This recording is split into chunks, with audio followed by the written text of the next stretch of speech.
کے محبوب ہے. یہ محبوبیت کی دلیل ہے کہ اللہ تعالیٰ نے آسانی سے آسمانی کتاب اپنے حبیب کو عطا فرمائی ہے.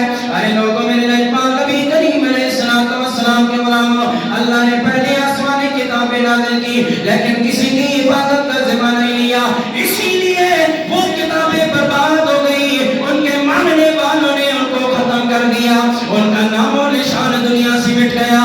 نہ زبور اصلی حالت میں باقی ہے، نہ موسیٰ کے ماننے والے علیہ السلام کے ماننے والے، تورات کے ماننے والے یہودیوں کے پاس تورات اصل حالت میں موجود نہیں ہے.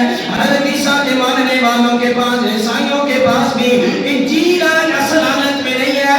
عیسائیوں کے پاس ایک علاقے کا عیسائی ہوگا، اس کے پاس اور انجیل ہوگی، دوسرے علاقے کا عیسائی ہوگا، اس کے پاس اور کتاب ہوگی. ان کی آسمانی کتاب انجیل آج ایک حالت میں برقرار نہیں ہے، ایک حالت میں موجود نہیں ہے. لیکن لوگوں ذرا غور کرو، جب قرآن کی باری آئی اللہ نے اس کی حفاظت کا ذمہ لیا ہے. آج 14 صدیاں گزر گئی ہیں، جو قرآن میرے لجپال مدنی آقا پر نازل ہوا تھا، ایک ایک زبر، ایک ایک زیر، ایک ایک شطر مد کے ساتھ آج 14 صدیاں بعد بھی موجود ہے. یہ قرآن کا اعجاز ہے.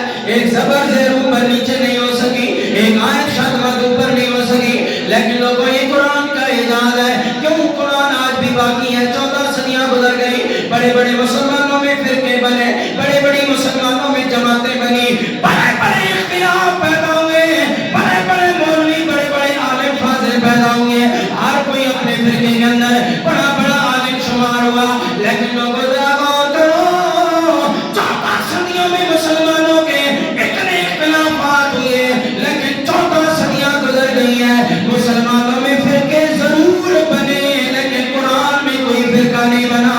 جہاں قرآن کسی فرقے کے پاس ہوگا وہ دوسرے کے پاس بھی ویسا ہی قرآن ہوگا. کیوں نہیں قرآن بدل سکا؟ کیوں؟ کیونکہ اللہ نے پہلے اعلان کر دیا تھا میرے ابھی پریشان نہیں ہونا کہ پہلی امتوں کی طرح یہ بھی اپنی آسمانی کتاب تبدیل کر دیں گے، یہ بھی قرآن میں تبدیلیاں کر لیں گے. فرمایا نہ حبیب پریشان نہ ہونا، موسیٰ کے یہودیوں کے پاس تورات باقی نہیں رہی ہے، زبور کے ماننے والوں کے پاس زبور باقی نہیں رہی ہے، انجیل کے ماننے والوں کے پاس انجیل باقی نہیں رہی ہے. لیکن اے میرے حبیب آپ پریشان نہیں ہونا، آپ کی دنیا سے ظاہری طور پر پردہ کرنے کے بعد یہ قرآن ہمیشہ باقی رہے گا. یا اللہ کیسے باقی رہے گا؟ فرمایا اِنَّا نَحْنُ نَزَّلْنَا الذِّكْرَ وَإِنَّا لَهُ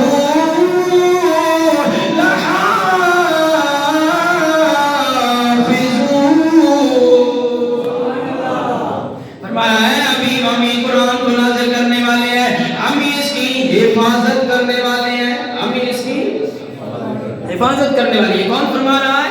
اللہ. بولیے کون فرما رہا ہے؟ اللہ فرما رہا ہے کہ حبیب پریشان ہونے کی ضرورت نہیں، ہم ہی قرآن کی حفاظت کرنے والے ہیں. اور جس کی حفاظت کرنے والا خدا ہو اس کو پھر مٹا سکتا ہے کون؟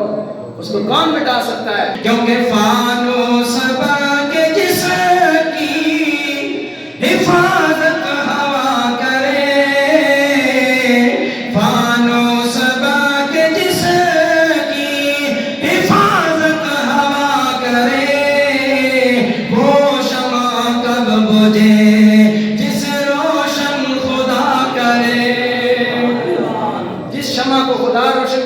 اس کو کوئی ختم کر سکتا ہے؟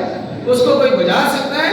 جس کو عزت خدا دے اس کو کوئی عزت گھٹا سکتا نہیں، اور جس کی عزت خدا گھٹا دے اس کی عزت بھی بڑھا سکتا نہیں. عزت دینے والا وہ ہے، روشنیاں پھیلانے والا